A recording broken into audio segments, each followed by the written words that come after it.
আবারও পুরনো চেহারায় ফিরছে রাজধানী। স্বজনদের সঙ্গে উৎসব উদযাপন শেষে গতরাত থেকেই ঢাকার পথে সড়ক মহাসড়কে ছিল বাড়তি চাপ।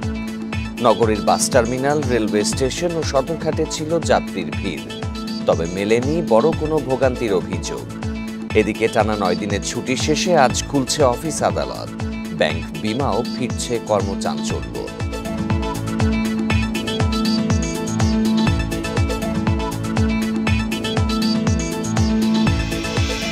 এ নিয়ে থাকছে বিস্তারিত প্রতিবেদন। স্বাগত সকাল 9টার বিরতিহীন সংবাদে।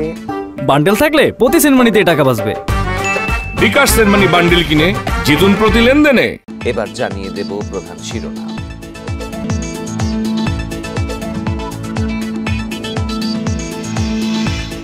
ইউনূস মোদি বৈঠক ইতিবাচক, তবে দল নয় রাষ্ট্রের সঙ্গেই সম্পর্ক উন্নয়নের পরামর্শ।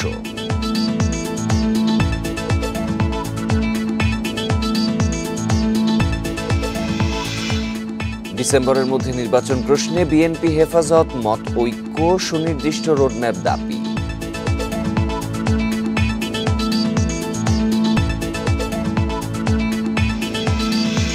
সংবাদে আরো যা থাকছে। থানায় লুটে 1400 অস্ত্র, 2.5 লাখ গুলি এখনো অধরা, আইন শৃঙ্খলা রক্ষা নিয়ে শঙ্কা।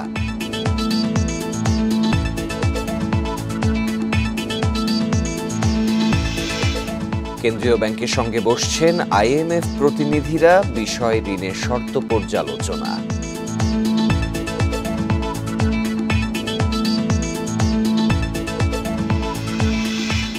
এবার জানাবো বিস্তারিত খবর।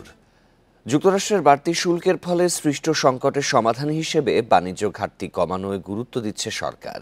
শনিবার রাতে প্রধান উপদেষ্টার বাসভবন যমুনায় এ নিয়ে বৈঠক হয়। বাণিজ্য উপদেষ্টা জানান, শুল্ক নিয়ে মার্কিন প্রশাসনের সঙ্গে প্রধান উপদেষ্টা নিজেই কথা বলবেন। এছাড়া দেশের অর্থনীতির জন্য ভালো হয় এমন পণ্য আমদানি করে বাণিজ্য ঘাটতি কমিয়ে আনা হবে। বাংলাদেশে যুক্তরাষ্ট্রের পণ্যের আমদানি শুল্ক বেশি। এজন্য পাল্টা পদক্ষেপ হিসেবে বাংলাদেশি পণ্যে 34% শুল্ক আরোপ করে ট্রাম্প প্রশাসন, যা আগে ছিল 15%। এ খবরে রপ্তানি নিয়ে শঙ্কা দেখা দিয়েছে নানা মহলে। এমন বাস্তবতায় শনিবার রাতে জরুরি বৈঠক করেন প্রধান উপদেষ্টা। সেখানে যোগ দেন অর্থ, বাণিজ্য, পররাষ্ট্র উপদেষ্টা, বাংলাদেশ ব্যাংকের গভর্নর, এনবিআর এবং বিডার চেয়ারম্যান। বৈঠকে দুই দেশের বাণিজ্য ঘাটতি কমানো সহ সংকট সমাধানে বিকল্প কয়েকটি বিষয় নিয়ে আলোচনা হয়। পরে বাণিজ্য উপদেষ্টা জানান, মার্কিন শুল্ক নিয়ে উদ্বেগের কিছু নেই। প্রধান উপদেষ্টা নিজেই যুক্তরাষ্ট্র প্রশাসনের সাথে সংযুক্ত হবেন এই বিষয়ে আমাদের অবস্থানকে তুলে ধরার জন্য। আমরা এখানে সম্ভাবনাও দেখছি, সম্ভাবনার বিপরীত যে বিষয়গুলো রয়েছে আমরা সেইগুলোকে সাম্যকভাবে উপলব্ধি করে বাণিজ্য ঘাটতি কমিয়ে এনে আমরা আশা করছি যে তুলনামূলকভাবে আমরা আমাদের প্রতিযোগী দেশের থেকে একটা ভালো অবস্থানে যাওয়ার। এ বিষয়ে যুক্তরাষ্ট্রের সঙ্গে আলোচনা করে ব্যবস্থা নেওয়া হবে বলে জানান প্রধান উপদেষ্টার বিশেষ প্রতিনিধি খলিলুর রহমান। এখানে ভয় পাওয়ার কিছু নাই, আতঙ্কিত হওয়ার কিছু নাই। We are in very good hands. আমরা এই মুহূর্তেও তাদের সঙ্গে নিবিড় আলোচনাতে আছি। আগামী 1-2 দিন আমাদের এই আলোচনা চলবে। আমরা ধারণা করছি যে আমরা যখন রিভিউর জন্য তাদের কাছে অনুরোধ করব, আমরা একটা ইতিবাচক সাড়া দেব। দেশের অর্থনীতির জন্য ভালো হবে যুক্তরাষ্ট্র থেকে এমন পণ্যের আমদানি বাড়াতে চায় সরকার। আমরা মনে করি যে এটা বরং আরো সম্ভাবনা দুয়ার খুলে দিতে পারে। Jahanara Parvin, independent news, Dhaka. যুক্তরাষ্ট্রের নতুন শুল্ক আরোপকে ইতিবাচকভাবে দেখছেন ভারতের পোশাক শিল্পের ব্যবসায়ীরা। স্বল্প মেয়াদে অস্থিরতা দেখা দিলেও দীর্ঘমেয়াদে তা সুবিধাজনক হতে পারে বলে মত তাদের। এদিকে ওয়াশিংটনের নতুন শুল্ক আরোপে আইফোনের মতো পণ্যের দাম 40% পর্যন্ত বাড়তে পারে বলছেন সংশ্লিষ্টরা। ভারতীয় পণ্যে বুধবার 26% শুল্ক আরোপ করে যুক্তরাষ্ট্র। বিষয়টি নিয়ে দেশজুড়ে উদ্বেগ দেখা দিয়েছে। রয়টার্সের প্রতিবেদন বলছে, ট্রাম্প প্রশাসনের নতুন পদক্ষেপের প্রভাব পড়বে ভারতের টেক্সটাইল, পোশাক ও জুতা শিল্পে। তবে বিষয়টিকে ইতিবাচক হিসেবে দেখছে ভারতের পোশাক শিল্পে ব্যবসায়ীরা। শুল্কের প্রভাব চিহ্নিত করে ব্যবস্থা নিতে পারলে দীর্ঘমেয়াদে তা সুবিধাজনক হবে বলে মত তাদের। It could be positive. প্রথমত, এই শুল্ক শুধু ভারতের ওপর আরোপ করা হয়নি, সব দেশের বিরুদ্ধেই এমন পদক্ষেপ নেওয়া হয়েছে। দ্বিতীয়ত, শুল্কের প্রভাব বুঝতে পারার সাথে সাথে সে অনুযায়ী কাজ করা যাবে এবং পণ্যের মূল্য নির্ধারণ করা হবে। তবে এক্ষেত্রে ভোক্তারা কতটা স্বাচ্ছন্দ্য বোধ করছেন সেটাই হবে গুরুত্বপূর্ণ বিষয়। অন্যদিকে ওয়াশিংটনে নতুন শুল্ক আরোপে আইফোনের মতো পণ্যের দাম 40% পর্যন্ত বাড়তে পারে বলে মত সংশ্লিষ্টদের। আজ প্রেসিডেন্ট ট্রাম্প বিশ্বব্যাপী এরই মধ্যে মন্দাভাব চলছে। এ অবস্থায় নতুন শুল্ক আরোপ একটি অতিরিক্ত বোঝা, এটি ক্ষতে লবণ ছিটিয়ে দেওয়ার মতো। প্রেসিডেন্ট ট্রাম্প ভারতকে বন্ধু সম্বোধন করেছেন, আবার অতিরিক্ত শুল্ক চাপিয়ে দিয়েছেন। তার উচিত শুল্কের হার কমিয়ে দেয়া। দ্বিতীয় মেয়াদে মার্কিন প্রেসিডেন্ট হিসেবে দায়িত্ব নিয়ে বিভিন্ন দেশের ওপর শুল্ক আরোপ বৃদ্ধি করেছেন ডোনাল্ড ট্রাম্প। বাদ যায়নি ঘনিষ্ঠ মিত্ররাও। দীর্ঘদিন ধরে এসব দেশ যুক্তরাষ্ট্রের কাছ থেকে অন্যায্য সুবিধা পেয়ে আসছে বলে অভিযোগ ট্রাম্পের। Tahmid Abrar, independent news. President Donald Trump ও তার উপদেষ্টা ইলন মাস্কের বিরুদ্ধে যুক্তরাষ্ট্র জুড়ে বড় ধরনের বিক্ষোভ হয়েছে। শনিবার দেশটির 50টি অঙ্গরাজ্যে প্রায় 1200 বিক্ষোভ সমাবেশ হয়। প্রেসিডেন্ট হিসেবে ট্রাম্পের দ্বিতীয় মেয়াদে একদিনে এটি সবচেয়ে বড় বিক্ষোভ। এই বিক্ষোভের নাম দেয়া হয়েছে হ্যান্ডস অফ। কর্মী ছাঁটাই এবং প্রেসিডেন্টের নির্বাহী ক্ষমতার যথেচ্ছ ব্যবহার সহ বিভিন্ন অভিযোগে এই বিক্ষোভগুলো হয়। এদিকে একই দিনে ট্রাম্পের নতুন শুল্ক নীতি ঘোষণার পর বিক্ষোভ হয়েছে ইউরোপের বিভিন্ন দেশেও। জার্মানি, ফ্রান্স এবং যুক্তরাজ্যে একত্র হন বিক্ষোভকারীরা। দাবি জানানো হয় ট্রাম্পকে প্রেসিডেন্টের দায়িত্ব ছেড়ে দেওয়ার জন্য। ট্রাম্প ছাড়াও এসব বিক্ষোভে ইলন মাস্ক বিরোধী স্লোগানও দেয়া হয়।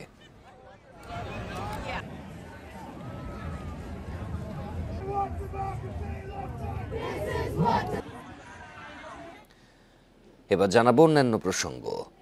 ভারতীয় গণমাধ্যমে বাংলাদেশ বিরোধী প্রচারণার মধ্যেও অধ্যাপক ইউনূস ও মোদির বৈঠককে ইতিবাচক হিসেবে দেখছেন বিশ্লেষকরা। তবে বৈঠকের মাধ্যমে সম্পর্কের আমূল পরিবর্তন হবে না। তাদের মতে কোনো একক দলের বদলে রাষ্ট্রের সাথে সম্পর্ক রাখলে দুই দেশের জন্যই সেটা সম্মানের হবে। 5 আগস্ট ছাত্র জনতার আন্দোলনের মুখে স্বৈরাচারের পতন হয়। বিক্ষুব্ধ জনতার তোপের মুখে দেশ ছেড়ে ভারতে আশ্রয় নেন পতিত সরকারের প্রধান শেখ হাসিনা। এরপর থেকেই প্রতিবেশী দেশটির গণমাধ্যম ও রাজনীতিকরা বাংলাদেশ বিরোধী ক্যাম্পেইন চালিয়ে আসছে। এরই মধ্যে আগরতলায় বাংলাদেশের উপহাই কমিশনে হামলা চালানো হয়। ঢাকা দিল্লি সম্পর্কের টানাপোড়েন, সীমান্ত উত্তেজনা, ভিসা জটিলতা, ভারতে বসে হাসিনার উস্কানিমূলক বক্তব্যেও রাজনৈতিক বিদ্বেষ ছড়াচ্ছে। এর মধ্যে বিমস্টেক সম্মেলনের সাইডলাইনে শুক্রবার বৈঠকে বসেন অধ্যাপক মোহাম্মদ ইউনূস ও নরেন্দ্র মোদি। বিশ্লেষকরা বলছেন, দুই দেশের সরকারের সর্বোচ্চ ব্যক্তির এই বৈঠক সিদ্ধান্ত গ্রহণের ক্ষেত্রে সহায়ক হবে। একটা বিশেষ দলকে সমর্থন করে এসেছে এবং করে। এটা ভারতে বিভিন্ন রিয়াকশন গুলোতে আমরা দেখেছি, বিশেষ ভারতীয় মিডিয়াতে এটা প্রতিফলনও আমরা দেখতে পাচ্ছি এবং প্রত্যেকটা জিনিসকে নিয়ে মানে একটা খুব বেশ আমি বলবো যে অ্যান্টি বাংলাদেশ ক্যাম্পেইনের মতোই চলেছে। বিশেষ দল নয়, রাষ্ট্রের সাথে সম্পর্ক রাখলে দুই দেশের সম্পর্ক আগামীতে আরো এগিয়ে যাবে বলে মনে করেন বিশ্লেষকরা। একটি দলের সাথে সম্পর্ক রাখলে আসলে এটা কোনো ওয়াইজ কোনো ডিসিশন না এবং তারা তাদের জায়গা থেকে ফিরে এসেছে আমি বলবো, এবং তারা দেশের জননীতি যেটা বলে বা সাধারণ জনগণের এক্সপেকটেশন অনুযায়ী তারা বাংলাদেশের সাথে সম্পর্ক মেনটেন করতে চায়, রক্ষা করতে চায়। এটা একটা শুভ উদ্যোগ। তিস্তার পানি বন্টন, সীমান্ত হত্যার মতো ইস্যুতে নিয়মিত আলোচনায় সংকট সমাধান হতে পারে মত বিশ্লেষকদের। আনোয়ার সাদাত নূর, ইন্ডিপেন্ডেন্ট নিউজ, ঢাকা। শেখ হাসিনা অধ্যাপক ইউনূসকে অসম্মান দিলেও সম্মান জানিয়েছে ভারত। থাইল্যান্ডে প্রধান উপদেষ্টার সঙ্গে বৈঠকে এমন মন্তব্য করেন ভারতের প্রধানমন্ত্রী নরেন্দ্র মোদি। শনিবার ভেরিফাইড ফেসবুক প্রোফাইলে এই তথ্য দেন প্রধান উপদেষ্টার প্রেস সচিব শফিকুল আলম। তিনি লিখেছেন, দ্বিপাক্ষিক বৈঠকে অধ্যাপক মুহাম্মদ ইউনূসের প্রতি শ্রদ্ধাশীল ছিলেন নরেন্দ্র মোদি। প্রধান উপদেষ্টার কাজের প্রশংসা করেন তিনি। শেখ হাসিনাকে ফেরত চাইলে কোনো নেতিবাচক মন্তব্য করেননি ভারতের প্রধানমন্ত্রী। এ সময় তিনি বলেন, শেখ হাসিনা না জানালেও অধ্যাপক ইউনূসকে সম্মান জানিয়েছে ভারত সরকার। শফিকুল আলম ফেসবুকে লিখেছেন, বাংলাদেশের সঙ্গে সম্পর্কের একটি নতুন রূপ দিতে চায় ভারত। নরেন্দ্র মোদী বেশ কয়েকবার বলেছেন, ভারতের সঙ্গে বাংলাদেশের জনগণের সম্পর্ক কোনো একক দল বা ব্যক্তির সঙ্গে নয়।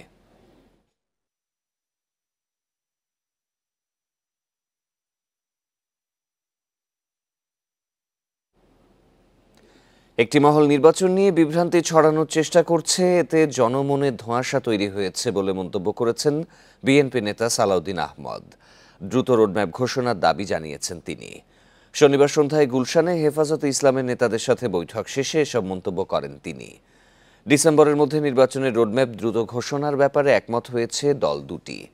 এ সময় আওয়ামী লীগকে নিষিদ্ধের দাবি জানায় হেফাজতে ইসলাম, আর বিএনপিও চায় আওয়ামী লীগকে গণহত্যার দায়ে বিচারের আওতায় আনা হোক।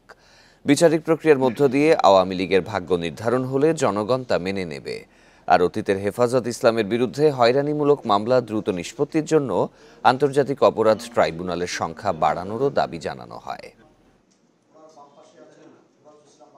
আলেম ওলামাদের বিরুদ্ধে বিগত ফ্যাসিস্ট আমলে অসংখ্য মিথ্যা মামলা দায়ের করা হয়েছে, জেলে ভরা হয়েছে এবং সীমাহীন নির্যাতন করা হয়েছে। আমার আশেপাশে যারা বসে আছেন তারা সবাই অনেক বছর যাবৎ কারা নির্যাতিত। আমরা তাদের বিরুদ্ধে দায়েরকৃত সকল মিথ্যা মামলা প্রত্যাহার চাই। 5 আগস্টে থানা লুটের 1400 অস্ত্র ও 2.5 লাখ গুলি উদ্ধার হয়নি 8 মাসে। সেসব অস্ত্রে ঘটছে ছিনতাই, ডাকাতি থেকে হত্যার ঘটনাও। বিশ্লেষকরা বলছেন, এসব দ্রুত উদ্ধার না হলে কঠিন হবে আইন শৃঙ্খলা রক্ষা। তবে পুলিশের দাবি, অস্ত্র উদ্ধারে বিশেষ অভিযান চলছে, রয়েছে কঠোর গোয়েন্দা নজরদারি। আগস্ট অভ্যুত্থানের সময় দেশের নানা থানায় হয় হামলা, লুট হয় চীনা রাইফেল, এসএমজি, এলএমজি, শটগান সহ 5750টি অস্ত্র ও 6.5 লাখের বেশি গুলি। সম্প্রতি এসব অস্ত্রে ঘটেছে ছিনতাই, ডাকাতির মতো ঘটনা। এসব উদ্ধারে 4 সেপ্টেম্বর শুরু হয় যৌথ বাহিনীর অভিযান। উদ্ধার হয় 4371টি অস্ত্র ও 3.5 লাখের বেশি গুলি।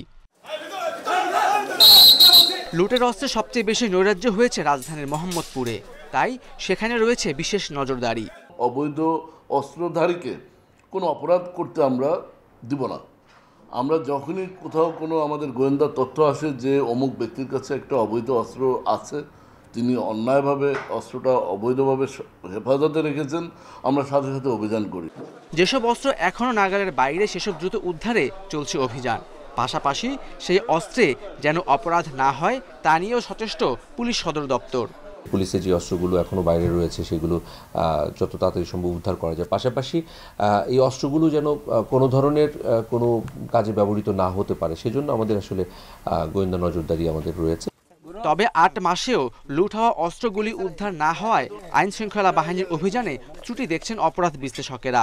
এখন সেই অস্ত্র যদি পরিপূর্ণভাবে উদ্ধার করতে না পারে, তখন নাগরিক মনে তো নিরাপত্তা নিয়ে একটা ভয় তো থাকবেই, যে এই অস্ত্র রাজনৈতিক কোনো কর্মসূচির বিরুদ্ধে বা রাজনৈতিক কর্মসূচিকে কেন্দ্র করে ব্যবহার হবে কিনা, কিংবা নাগরিকের নিরাপত্তার প্রশ্নে এই অস্ত্র ব্যবহার হবে কিনা। এছাড়া এসব অস্ত্র দ্রুত উদ্ধার করা না গেলে আইন শৃঙ্খলা পরিস্থিতি নিয়ন্ত্রণে রাখা কঠিন হবে বলেও মনে করছেন বিশ্লেষকেরা। Khaled Raihan, independent news, Dhaka. ঈদের ছুটি শেষে রাজধানীতে ফিরতে শুরু করেছেন নগরবাসী। ভোরে সদরঘাট লঞ্চ টার্মিনালে ছিল যাত্রীর ভিড়। লঞ্চকর্মীরা বলছেন, শনিবার থেকে যাত্রী সংখ্যা বেড়েছে। বরিশাল, ভোলা, পটুয়াখালী, চাঁদপুর সহ আশপাশের জেলা থেকে মানুষ ঢাকায় ফিরছেন। ভিড়ের কারণে লঞ্চে কোনো আসন খালি ছিল না। যাত্রীরা জানান, ছুটি শেষে কর্মস্থলে ফিরছেন তারা। তবে বাড়তি চাপ থাকলেও এবার ঈদযাত্রা ছিল স্বস্তির। যাওয়া আসায় ছিল না তেমন ভোগান্তি।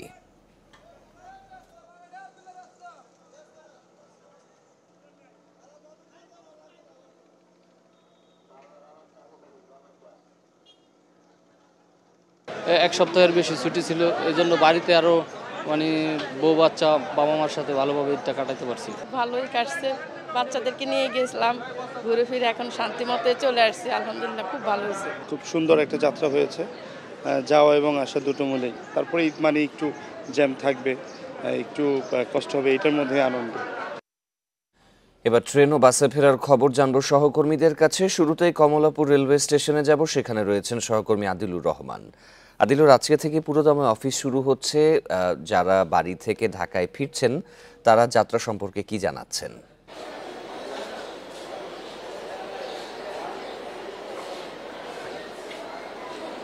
দেখুন, আর কিন্তু আসলে সময় নেই, বিশেষ করে যারা কর্মজীবী তাদেরকে আজকে আসলে কাজে যোগদান করতেই হবে। সে কারণে আমরা যেটা আসলে দেখতে পাচ্ছি যে যতটা সময় প্রিয়জনের সঙ্গে থাকা যায় ততটা সময় কিন্তু আসলে প্রিয়জনের সঙ্গে কেউ কেউ আসলে থাকার চেষ্টা করেছেন, এবং সেই থাকার চেষ্টার মধ্যে আজকে ভাটা পড়েছে। আজকে তাদেরকে ঢাকায় ফিরতেই হয়েছে। গতকালকে আসলে বেশিরভাগ মানুষ রাজধানীতে ফিরেছেন, কর্মজীবী মানুষ, যাদেরকে আজকে কাজে যোগদান করতে হবে। তবে যারা আসলে একেবারেই প্রিয়জনের মায়া ছেড়ে আসতে পারছিলেন না, তারা দেখা গেছে গতকাল রাতে রওনা দিয়ে আজকে সকালবেলায় ঢাকায় পৌঁছেছেন। তো আমরা যাদের পৌঁছেছেন সকাল থেকে, আমরা দেখতে পাচ্ছি যে প্রত্যেকটা ট্রেনেই চাপ রয়েছে যাত্রীদের। অনেক যাত্রী, অসংখ্য যাত্রী সকাল থেকে যতগুলো ট্রেন এসেছে প্রত্যেকটি ট্রেনেই আমরা দেখেছি যে একদম ট্রেনগুলো পরিপূর্ণ হয়ে যাত্রী নিয়ে ঢাকায় প্রবেশ করেছে। কিছু কিছু যাত্রীর অভিযোগ ছিল, যেমন উত্তরবঙ্গগামী একটি ট্রেন এসেছে, সেই ট্রেনে যাত্রীদের চাপ ছিল, স্ট্যান্ডিং টিকিটের এত বেশি ছিল যে কারণে যারা টিকিট কেটেছে তারা ঠিকমতো সিটে বসতে পারেনি, এমন অভিযোগ কেউ কেউ করেছেন। অন্যান্য ট্রেনের যাত্রী যারা আছেন তারা বলছেন যে এবারের তাদের ঈদযাত্রা সেটি স্বস্তিদায়ক ছিল। যাবার সময় তারা স্বস্তিতে গিয়েছেন, ফেরার সময় তারা স্বস্তিতে গিয়েছেন। এরপরে প্রিয়জনের সঙ্গে যখন আসলে ঈদ উদযাপন করেছেন, সবকিছু মিলে আসলে আনন্দে একাকার হয়েছে এবারকার ঈদ উদযাপন এই মানুষগুলোর।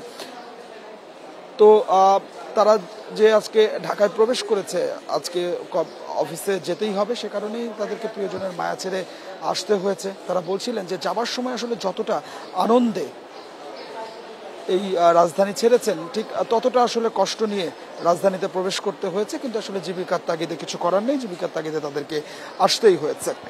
আমরা রেলওয়ে কর্তৃপক্ষের সঙ্গে যখন আসলে কথা বলছিলাম, রেলওয়ে কর্তৃপক্ষ যেটি আমাদেরকে বলছিলেন যে ঈদের আগে থেকে শুরু করে এবং ঈদ রাজধানীতে ফেরা প্রত্যেকটি বিষয় তারা আসলে মনিটরিং করেছেন, নজরদারিতে রেখেছেন, যাত্রীদের যাতে আসলে কোনো ধরনের কোনো অসুবিধা না হয় সে কারণে কয়েক স্তরের নিরাপত্তা ব্যবস্থা রেখে তারা এবারকার যে ঈদযাত্রাটাকে সাজিয়েছিলেন।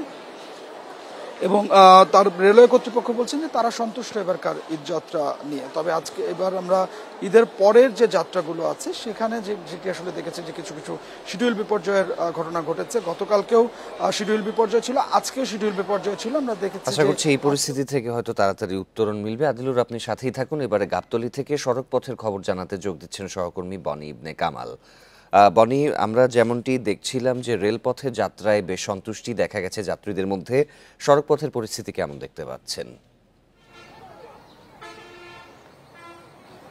সাফাত, মূলত এই যে 9 দিনের যে টানা ঈদের ছুটি, এর যে প্রভাব সড়কে সেটাই কিন্তু আমরা দেখতে পাচ্ছি। অর্থাৎ স্বস্তির যাত্রা বলে যে কিছু আছে সেটা আসলে এবার দেখা গেছে। আমরা যদি গাবতলীর এখনকার পরিস্থিতি দেখে, আমরা দেখতে পাচ্ছি যে উত্তরবঙ্গগামী বেশ কিছু গাড়ি বা যানবাহন সেগুলো কিন্তু এখানে আসছে, বা তাদের যে ফিরে আসার বিষয়টি সেটি কিন্তু আমরা দেখতে পাচ্ছি। তবে সবচেয়ে বড় যে বিষয়টি হচ্ছে সাধারণ মানুষের বা যাত্রী যারা রয়েছে তাদের সঙ্গে যখন আমরা কথা বলছিলাম, তারা কিন্তু বারবারই বলছিলেন যে যাত্রা তুলনামূলক অনেকটাই ভালো ছিল।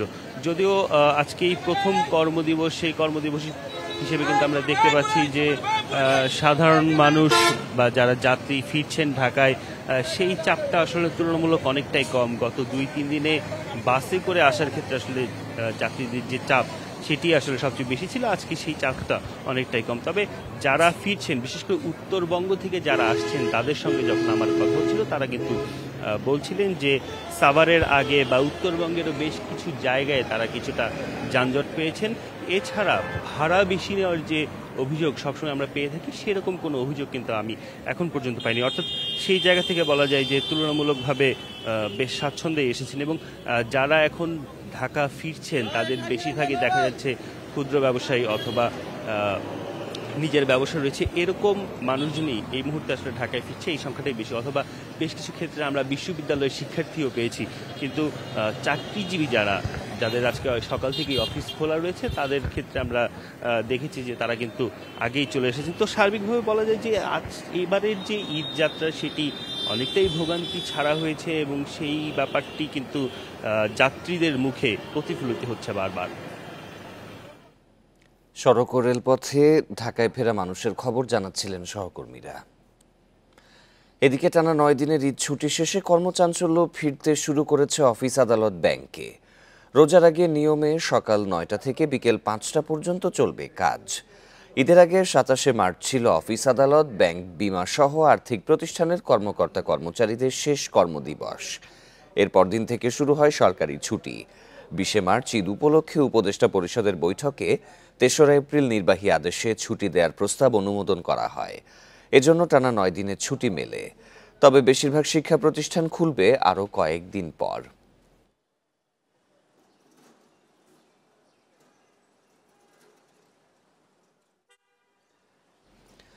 আজ অর্থ উপদেষ্টা সালেউদ্দিন আহমেদের সঙ্গে বৈঠক করবে IMF এর প্রতিনিধি দল। ঋণ চুক্তির চতুর্থ ও পঞ্চম কিস্তির অর্থ ছাড়ের শর্ত পর্যালোচনায় ঢাকায় এসেছে দলটি।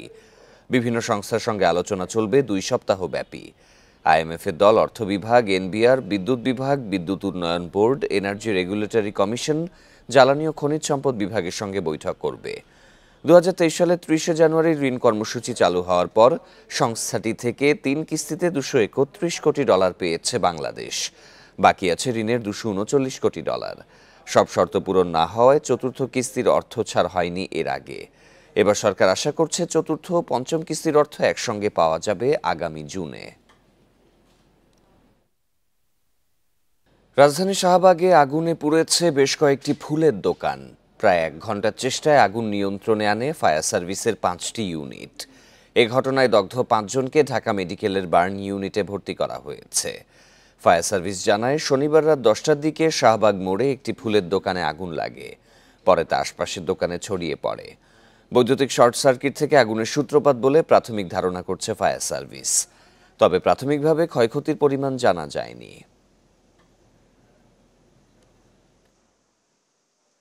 কালকে ভিক্টোরিয়ানের যে ফুলগুলো আসছে সে ফুলগুলো গাছ থেকে নেবে পানি দিয়ে চলে গেছে, যাওয়ার পথে শুনি আগুন। দ্রুত সময়ের ভিতরে আগুনটা নিয়ন্ত্রণে নিয়ে আসি এবং 1 ঘন্টার ভিতরে আগুনটা সম্পূর্ণভাবে নির্বাপন করে থাকি। আগুনের সূত্রপাত কিভাবে হয়েছে সেটা সঠিকভাবে বলা যাচ্ছে না, কিন্তু এখানে যে বৈদ্যুতিক যে তারগুলো ছিল, খুব লুজ কানেকশন ছিল, এলোমেলো অবস্থায় ছিল।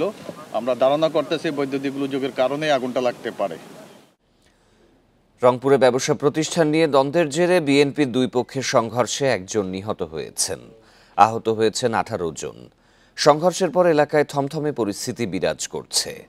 শনিবার দুপুরে বদরগঞ্জের কেন্দ্রীয় শহীদ মিনারের পাশে এই ঘটনা ঘটে। স্থানীয়রা জানায়, ইশতিয়াক বাবু নামে এক ব্যক্তির কাছ থেকে চুক্তিপত্রের ভিত্তিতে দোকান ভাড়া নিয়েছিলেন স্থানীয় জাহিদুল হোসেন। গত মাসে জাহিদুলকে দোকান ছেড়ে দিতে বলেন বাবু।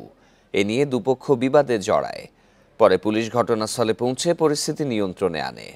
আহতদের উদ্ধার করে হাসপাতালে ভর্তি করা হয়।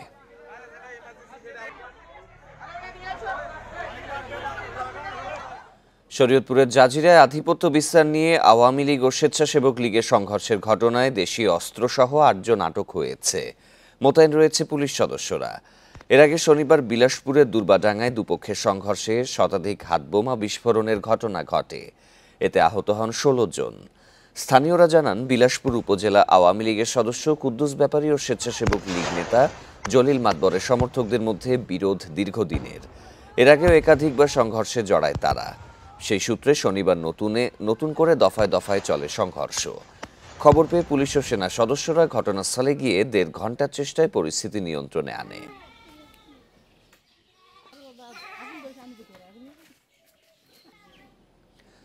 এই ঘটনার বিস্তারিত জানাতে শরীয়তপুর থেকে যোগ দিচ্ছেন সহকর্মী সগির হোসেন। সগির, এখনো পর্যন্ত 8 জনকে আটকের খবর আমরা জানতে পেরেছি। ঘটনায় কোনো মামলা হয়েছে কিনা, পুলিশ এ বিষয়ে কি বলছে?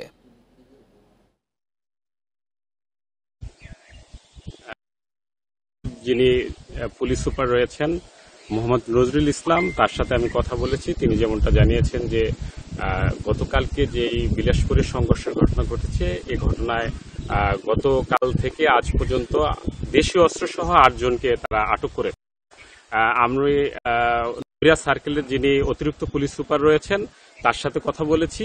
তার নাম আশিক মাহমুদ। তিনি বলেছেন যে রাতেই মামলার লেখা হয় এবং এখন পর্যন্ত মামলা কাজ শেষ হয় নাই, তবে মামলা প্রক্রিয়াধীন রয়েছে। আমরা কালকে সারাদিনেই ওই বিলাসপুরে ছিলাম। এলাকাবাসী এবং পুলিশ প্রশাসন থেকে যেটা জেনেছি যে ওই বিলাসপুরের দুইটি পরিবার রয়েছে, একটা মাতবর পরিবার আর একটা হচ্ছে ব্যাপারী পরিবার। এই মাতবর ও ব্যাপারী পরিবারের মধ্যে প্রায় 10 থেকে 15 বছর যাবৎ তাদের ভিতর দ্বন্দ্ব রয়েছে। এই দ্বন্দ্ব থাকায় বিভিন্ন সময় বিভিন্ন সংঘর্ষ সৃষ্টি হয় এবং একাধিক মামলা রয়েছে তাদের বিরুদ্ধে, দুই পরিবারের বিরুদ্ধে। এবং তারা যখন সংঘর্ষে জড়ায় তখন হাতবোমা গুলো বেশি নিক্ষেপ করে। এছাড়া প্রায় 5-6 বছর যাবৎ এই দুই পরিবারের দুইজন রয়েছেন, তারা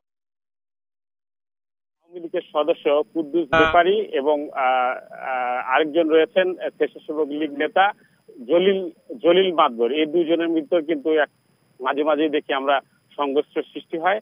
গতকালকেও আমরা দেখেছি যে কিছু বাড়িতে হামলা করা হয়েছে, বোমা নিক্ষেপ করা হয়েছে। এবং নিশ্চয় আপনি বিষয়ের তথ্য সংগ্রহ করতে থাকুন, পরবর্তীতে আবার আমরা আপনার সাথে যুক্ত হব।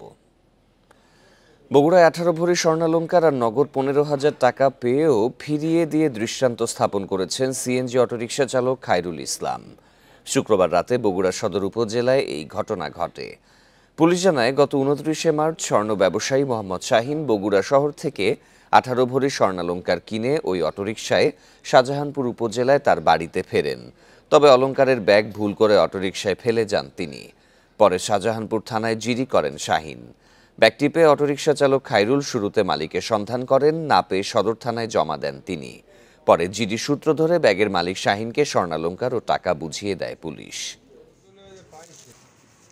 এই ছিল বিরতিহীন সংবাদে। আরও জানতে চোখ রাখুন ফেসবুক, ইউটিউব এবং এক্সে। আমন্ত্রণ পরের আয়োজনে।